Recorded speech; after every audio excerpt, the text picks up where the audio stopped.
에베소서 4장 1절에서 3절입니다. 그러므로 주 안에서 갇힌 내가 너희를 권하노니 너희가 부르심을 받은 일에 합당하게 행하여 모든 겸손과 온유로 하고 오래 참음으로 사랑 가운데서 서로 용납하고 평안에 매는 줄로 성령이 하나 되게 하신 것을 힘써 지키라. 아멘. 초대교회 여러 가지 문제가 있었지만 초대교회의 또 중요한 문제 중에 하나가 처음 시작부터 교회 안에 갈등이 있었습니다. 사도행전 6장에 보면 헬라파 유대인들과 또 히브리파 유대인들, 그래서 예루살렘 또 이스라엘 지역에 원래 정착하고 있었던 유대인들과 포로 시대 이후로 해외로 흩어졌다가 다시 돌아온 이민자 출신 유대인들, 이 사람들 가운데 갈등이 컸는데 교회 안에서도 그 갈등이 계속됐습니다. 특히 그 당시에는 유대주의 또 바리새주의가 주류를 이루었기 때문에 교회 안에 아무래도 해외에서 온 사람들보다는 예루살렘에 계속 있었던 사람들이 주도권을 붙잡고 있었고 또 그 사람들이 모든 교회 결정을 하고 끌어가니까 헬라파 이민자들에서 돌아온 이 유대인들이 교회 안에 불평이 있었습니다. 이때 사도행전 6장에 바울과 사도들이 일어나서 너희에게 정말 이 모든 일을 감당할 수 있는 중직자를 세워라. 성령이 충만하고 칭찬받는 자를 세워라.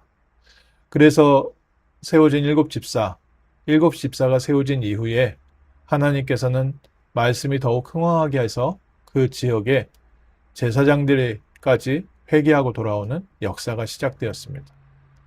또 계속해서 교회 안에 여러 갈등이 초대교회뿐만 아니라 흩어진 이민교회에 세워진 교회 안에도 계속됐습니다.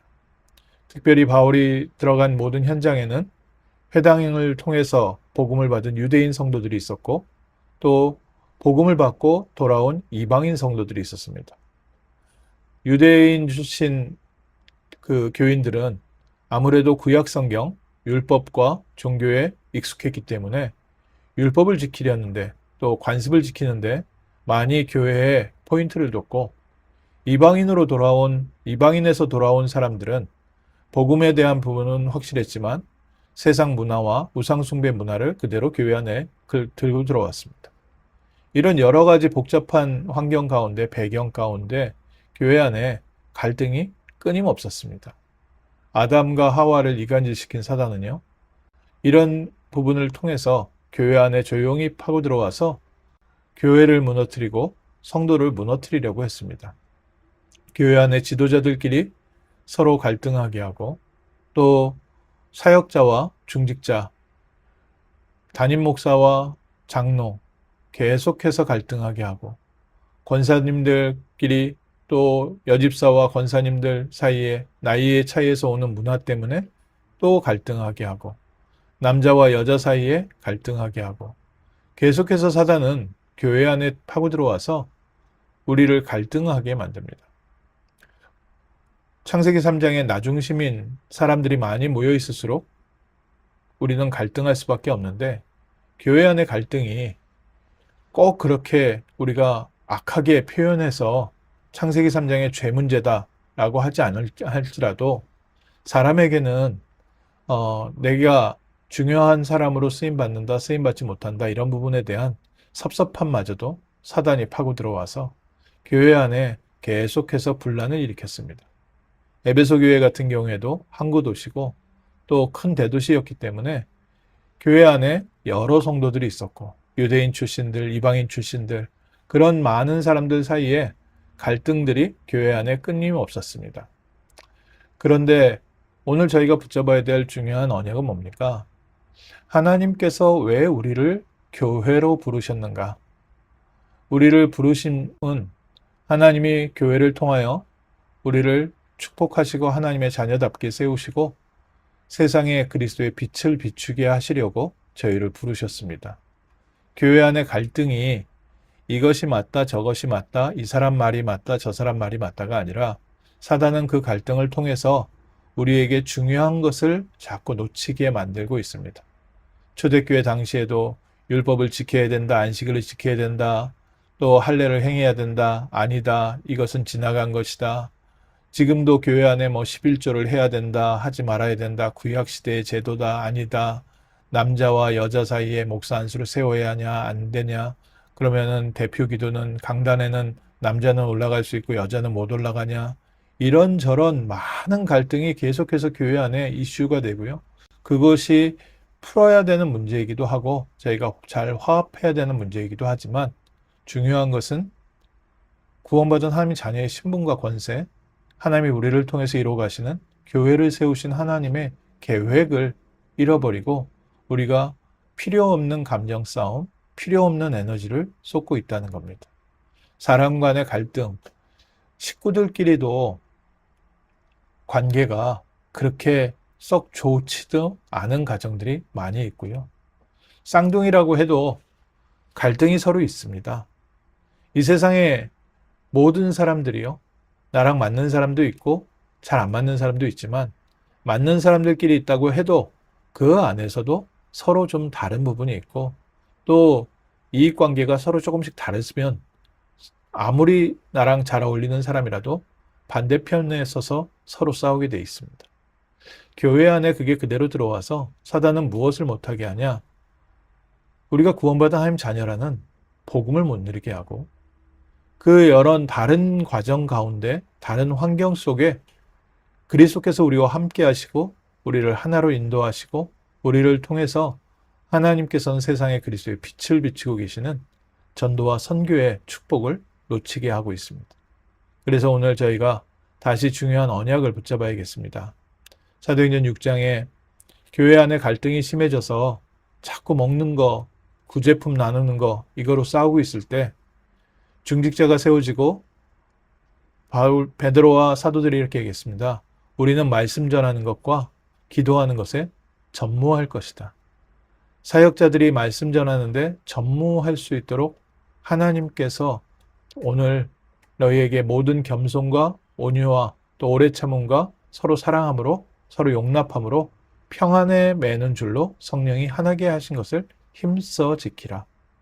말씀을 전하는 사람은 말씀을 전하는 자리에, 교회를 관리하고 교회를 돌보는 사람은 돌보는 자리에, 또 교회에 조용히 이름 없이 섬기는 제자는 제자의 자리에, 또 교회를 통해서 하나님의 중요한 축복과 또 도움을 받고 있는 사람은 그 도움을 받고 있는 자리에, 그러면서도 우리 후대들을 키우고 후대들에게 세계복음화의 언약을 전달하는 축복된 자리에 저희가 있습니다. 그래서 오늘 무엇보다 우리 안에, 내 안에 개인에게도 이런 갈등이 많이 있습니다. 내 미래를 두고 이 일을 해야 될지 저 일을 해야 될지 이렇게 해야 될지 저렇게 해야 될지 이 사람하고 내가 연락을 해야 될지 저 사람하고 친해야 될지 여러 교회뿐만 아니라 우리 개인에게도 또 우리 산업 현장에도 우리 학교 현장에도 이런 갈등은 계속 끊임없이 있는데 이유는 하나님께서 다르게 만드셨기 때문에요.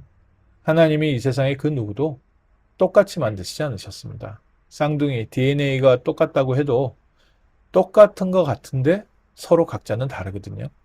하나님께서 오늘 우리를 똑같이 만드신 것이 아니라 다르게 만드셨기 때문에 다름을 인정하고 서로 용납하고 또 서로 겸손하고 서로 온유하고 서로 오래 참고 또 평안에 매는 줄로 성령이 하나 되게 하신 것을 힘써 지켜라.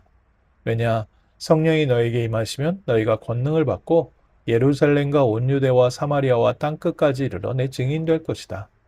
성령께서는 우리 한 사람 한 사람을 하나님의 사람답게 세우시고 또 하나님께서 우리를 통하여 세상을 살리는 축복된 일을 하고 계시는데 교회 안의 갈등이 우리 안의 싸움으로 무너지게 만들고 또 내 개인의 갈등이 하나님의 언약보다는 나의 갈등에서 빠져나오지 못하게 만들고 임마누엘 그리스도께서 함께 하신 것을 보는 것이 아니라 사람만 보이면서 점점 시간 지나갈수록 하나님의 함께 하시는 복음의 능력은 사라지고 인본주의만 남고 사단의 이간질하는 싸움만 남게 됩니다. 정말 잘못된 사람은 어떻게 해야 됩니까? 정말 잘못된 사람은 하나님께서 고라자손처럼요. 땅이 입을 벌려서 전부 다 삼켜버리기도 하고 성전에서 나온 불이 다 태워버리기도 합니다. 정말 우리가 그리스도를 믿는 믿음 가운데 있다면 이 사람들이 죄악 가운데 죽는 것이 아니라 자기 고집하면서 자기 뜻대로 다 하는 것 같지만 결국 하나님은 합력하여 선을 이루십니다. 오늘 그래서 우리는 하나님의 선하신 뜻 가운데서 우리에게 하나님께서 맡기시고 우리가 해야 될 일이 무엇이냐? 갈등하는데, 분쟁하는데 우리의 마음과 생각을 쓸 것이 아니라 우리에게 주신 복음의 비밀, 언약과 또 이 망대와 여정과 이정표, 이 축복에 깊이 각인 뿌리 체질되면서 하나님께서 우리에게 맡기신 귀한 영혼들에게 생명의 복음 전하는 일에 또 우리 후대들을 그리스도의 증인으로 세워가는데 우리의 마음과 생각을 두면 나머지는 하나님께서 때를 따라 돕는 은혜로 역사하시고 또 모든 것이 합력하여 하나님의 뜻을 이루는 중요한 축복이고 발판인 줄 믿습니다. 그래서 우리가 성령이 하나 되게 하신 것을 힘써 지키라. 복음 안에 있는 우리가 함께 언약 붙잡고 세계복음화의 언약을 나누고요. 또 우리가 서로 교회 안에서 교회를 통해서 이루어가신 하나님의 계획 속에 하나님이 내게 주신 분량대로 또 내게 주신 은혜대로 우리가 함께 언약 붙잡고 응답받는 축복의 증인될 줄 믿습니다. 감옥 안에 있는 바울이 주 안에서 감옥 안에 있는 바울이 오히려 바깥에 있는 사람들에게 얘기했습니다. 큰 불편을 겪고 있는 사람이 작은 불편을 겪고 있는 사람들에게 얘기했습니다. 나는 주 안에서 이 일을 감당하고 있다. 내게 능력 주시는 자 안에서 나는 넉넉히 승리하고 있다. 우리 주변에 불편한 어려움, 성령이 하나 되게 하신 것 안에서 하나님께서 주시는 힘 안에서 수용하고 포용하고 용납하고 사랑하고 우리는 세상을 향하여 미래를 향하여 그리스도의 빛을 비추는 승리의 증인 될 줄 믿습니다. 기도하겠습니다. 하나님 저희를 부르시되 세계복음화의 증인으로 부활의 능력을 누리는 증인으로 불러주심을 감사합니다. 이 아침에 부활하신 그리스도께서 우리와 함께 하심을 다시 한번 확인하고 발견하고 누리고 붙잡는 아침 되게 하시고 오늘 하루 종일 부활의 능력이 우리의 삶에 나타나게 하시고 모든 흑암과 저주, 특별히 이간질하는 사단의 괴계가 무너지게 하시며 복음을 막고 복음 운동을 방해하고 복음과 기도를 빼앗아가고 있는 사단의 모든 괴계가 무너지게 하시며 정말 하나님께서 우리와 함께 하시는 임마누엘 속에서 믿음 회복하며 세상을 살리는 또 우리에게 맡기신 귀한 영혼과 이 현장을 살리는 이 지역을 살리는 축복의 증인 되게 하옵소서. 교회의 축복 누리게 하옵소서. 주 예수 그리스도 이름으로 기도합니다. 아멘.